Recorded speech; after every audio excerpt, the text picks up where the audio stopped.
Given a function f, every vertical line may be drawn intersects the graph of f no more than once.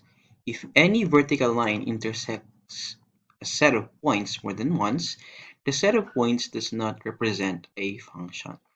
So for a vertical line test, for the graph of a function, if you are going to draw a vertical line, for example, this red one, kailangan ma-intersect niya lang yung graph ng function isang beses. Otherwise, hindi mo siya matatawag na function. So, this particular graph is a function because if you draw vertical line to any parts here, no? So, it will just intersect the graph exactly once. So, hindi siya magsobra doon sa isa. While this one here is not a function because this particular vertical line intersects the graph 3 times. So, dito din 3 times.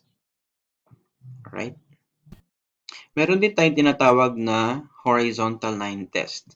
So, okay, so a function f is 1-to-1 if and only if every horizontal line intersects the graph of f no more than once. So, take note of that word, no more than once. Hindi pwede magsobra sa isa. Okay, so this particular function here, f of x is equal to x cubed. If you're going to draw horizontal lines, so if you observe, it only intersects for this particular horizontal line. So ito lang yung na-intersect niya, isa lang. For this particular horizontal line, isa lang din yung kanyang na-intersect. And similarly to this one. So any parts here, if you draw horizontal line, it will intersect no more than once. Therefore, this particular graph here, okay, of the function is 1-to-1.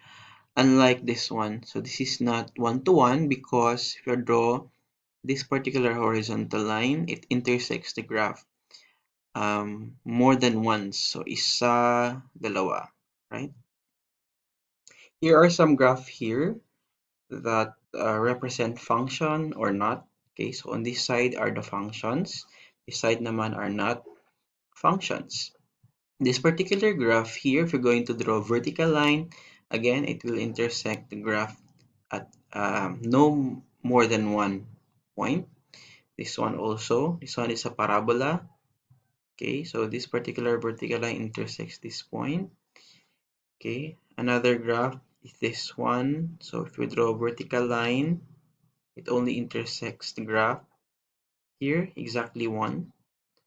Vertical line naman for this one here. Yan. So it intersects the graph no more than once. Okay, so dito na side, if you're going to draw vertical line, this is this one here intersects the graph at exactly 2 points. So merong isa dito at saka dyan.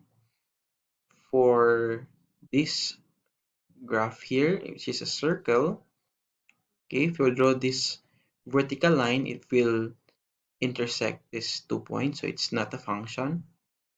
Similarly to this one, if you're going to draw vertical line, so tatlo na, isa, dalawa, tatlo. And for this one, okay, if you're going to draw this vertical line, it intersects the graph at 2 points, so it's not a function. Right, so this graph here by horizontal line test, again, we can determine if it's 1-to-1 or not. All right, so this is not 1-to-1 because by horizontal line test, nag-intersect siya dalawa. Ito naman is 1-to-1 because by horizontal line test, isa lang yung na-intersect. Okay, this one here by horizontal line test is not 1-to-1 because it intersects 2 points on the graph of this particular horizontal line. Ito naman, for this horizontal lines, it only intersect exactly 1 point, right?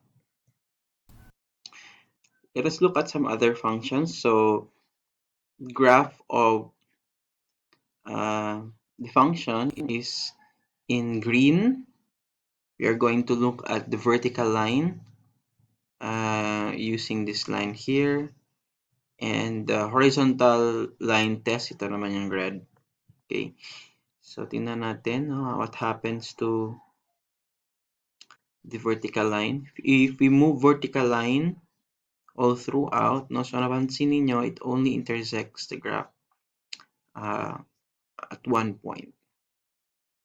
Okay, so if you move naman the red, while if you move the red ones, okay, for the horizontal line test, you can see in this horizontal line, it intersects the graph, okay, of the function more than once. So, isa, dalawa, tatlo, apat, lima, anim, and so on.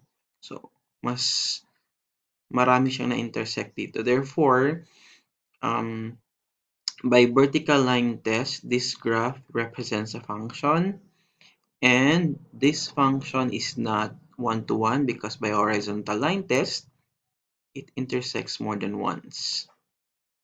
Alright, so for this particular graph, no, so we are going to move this vertical line all throughout.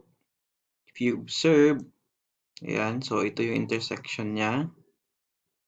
If you are going to move, ito naman yung intersection niya, and so on. If you're going to move that one, okay, this particular line, it intersects the graph at most once, okay? Therefore, this particular graph represents a function, while, okay, for the horizontal line test, I mean, so this graph intersects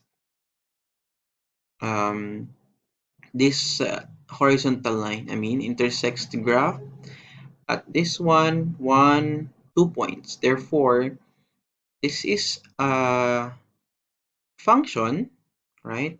But it is not a one-to-one function because it intersects the graph at 2 points here. Another one, this is the graph of x cubed plus 2x minus 1. Okay? So, observe natin itong blue, right? The blue intersects the graph for the vertical line test. Isang beses lang all throughout, right? So, cut that. While for the horizontal line test in red, okay, ito, observe that it intersects the graph of the function exactly once, right? Therefore, this particular function is, or this particular graph represents a function, and by horizontal line test, this function is 1 to 1